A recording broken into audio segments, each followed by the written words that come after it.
అడగాల్సిన main important point ఏంటంటే 109 attempt to murder case దీంట్లోకి ఎలాగొచ్చింది? కంప్లైంట్ ఎవరు ఫైల్ చేశారు? మర్డర్ కేసు ఫైల్ చేశారా? అటెంప్ట్ టు మర్డర్ కేసు ఇది. ఓకే. ఎవరు ఫైల్ చేశారు sir? Third party. Third party ఎవరు సార్? కూరగాయలు అమ్ముకునే అతను.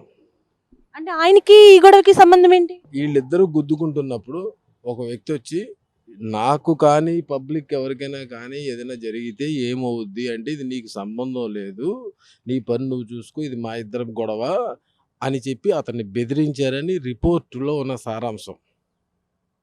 ఓకే. దాని ప్రకారం rash and negligence public nuisance కింద కేసు రిజిస్టర్ చేశారు 21వ తారీఖున. 23వ తారీఖుకి murder case, attempt to murder case పెట్టారు. అటెంప్ట్ టు మర్డర్ కేసు అయితే నన్ను చంపుతాడండి అని A1 A2 మీద వేయాలి, లేదా A2 A1 మీద వేయాలి. A2 A1 ఇద్దరు ఒకళ్ళ మీద ఒకళ్ళు కేసు పెట్టుకోవాలి.